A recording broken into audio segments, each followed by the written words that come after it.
Hello Ride On people, this is a Shoei RF1400 in nocturne colours, size small. It's actually for my wife, and it's quite a decent looking helmet. I think it's pretty nice. Got some camera won't pick it up, but got some ghost lines on top. Nice new aerodynamics on this one. Touch of pink for the feminine, and a little bit of purple on the back there.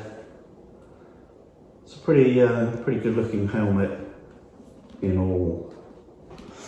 Now, several years ago, Shoei introduced the RF1400 helmet, and that won many awards, sold in huge numbers, and has remained pretty much the benchmark for many in this kind of price bracket. Shoei spent some time though over the last several years thinking how to improve it without losing anything from the original. And now the RF14 is out, and it's widely available as a premium full face offering. Starts off around the $500 mark in plain colours, and rises to $600 or so for something like this. And there are several graphics versions available. You can obviously check that out from their website. Now, it comes in 4 different shell sizes and is Snell and DOT approved. It does weigh slightly more than the older kind of superseded 1200 model. It's at 3.9 pounds, but owners say you can't really tell the difference between 1200 and 14 in terms of weight.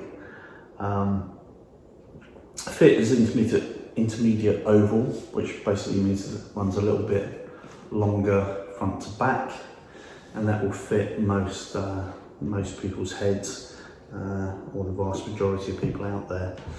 The 1400 sits slightly more snug in the cheek area. Now, this aperture here is slightly smaller than on the 1200, and it actually creates a little bit more pressure around the cheeks, but not uncomfortably so apparently. So the vents are now much larger and more glove friendly. We've got two on top of the head here, one at the top, and of course the chin mounted vent as well. And it definitely flows much more air, and particularly with regards to this rear exhaust spoiler at the back here, something like 50 or 60% more airflow I think is claimed for that exhaust venting. And basically the exhaust vent is now permanently open, which is probably a better thing in terms of the vast majority of temperatures that we're typically riding. Anything above 0 is probably going to be better that you can't shut this off because you want that airflow removing the heat.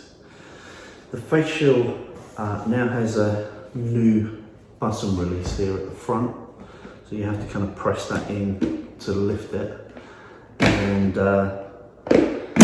people will either love that or hate that. Basically, it might be a little bit, might divide opinions slightly, but my wife says that it's totally fine for her, or certainly did when she was trying it on. She's obviously not worn it yet. I've still got the stickers on here. The face shield indents are quite sturdy, so it locks in position at the top, and you can feel each ratchet, and it opens with just a nice small air gap, which I really like compared with the Neotech 2. I wish the Neotech had that. It's got these vortex wind disruptors over the ear area on the face shield. Now, that might be more for marketing purposes, I think, than making a genuine difference in terms of stability of wind noise, but supposedly they're using MotoGP, so what do I know? Maybe it will help with wind noise, which might be good.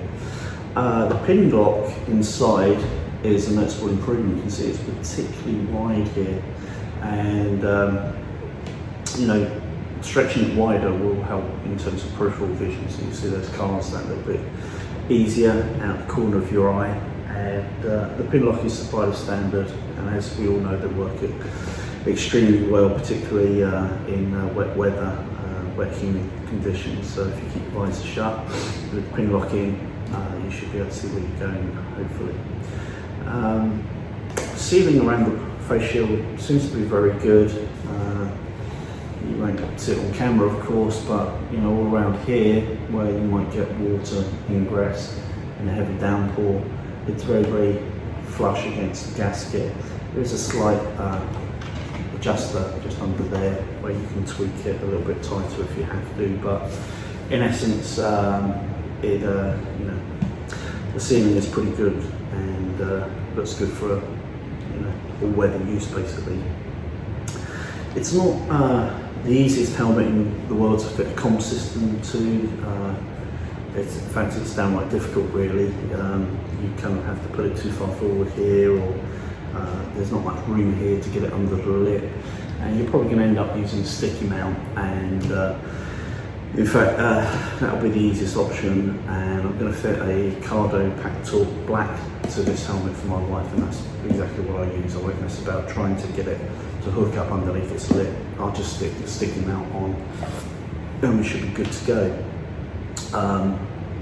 One nice touch is I won't take them out, and the camera probably wouldn't pick it up anyway particularly easily, but inside here it has a little padding around the ear area, and they are basically removable indents, and if you remove the indents in the liner around the ears, then you can accommodate the speakers from your comm system. So that's ideal really. You know, if you don't have a comm system, you've got some padding and it's cutting out wind noise and adding comfort, but you've got a comm system, you don't have to try and wedge it in between you know, bits of liner anymore. You can remove those circular ear liners, put your sticky mount in for your speakers, and it should be very comfortable and should have very good clarity in the speakers, which is kind of ideal really.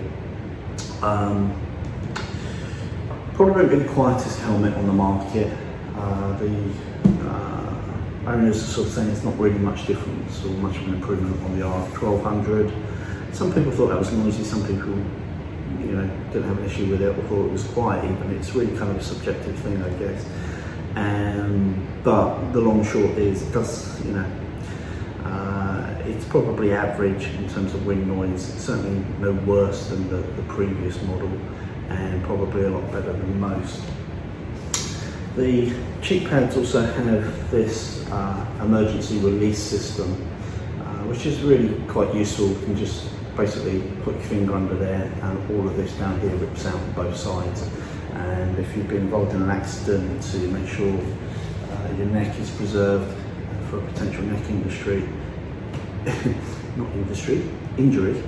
that would be particularly useful. But quick release, emergency quick release systems really help EMTs, stroke paramedics to do their job, so that's no bad thing.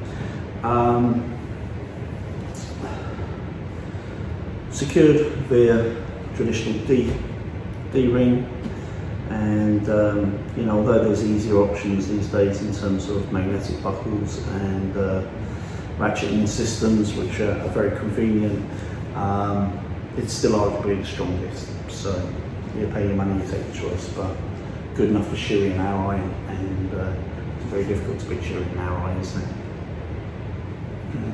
And so in summary, the RF1400 was already arguably the benchmark helmet in this category, and I think existing happy owners, now due a replacement, could choose a whole lot worse than an RF1400. Face shield release is about the only potential negative for some people. I don't mind it at all personally. It's quite large, it's quite robust feeling, but whether it needed it or not is arguable. Some people like it, some people won't, but not a deal breaker for me, probably not a deal breaker for you. And the really the face shield release is about the only potential negative really for me. Otherwise I think the RF1400 is a worthy improvement. I particularly like the improvements in the airflow, the bigger vents and big exhaust vent at the back. I think that's really useful, as is the wider pin lock. So in terms of comfort, reduces heat on hot days and better peripheral vision, particularly when misty conditions, as it were. I think that's well worthy upgrades basically. And I think if you're looking to spend $500 to $600 on a premium helmet, well, you know, there's plenty of choice out there, isn't there? But most owners, I think, in this price range would typically want an Ally or a Shoei, and you probably already have a preference on which you prefer in terms of those kind of Rolls-Royce choices. If you prefer the Shoei, then buy with confidence. I think the RF1400 could just be that new benchmark full face helmet.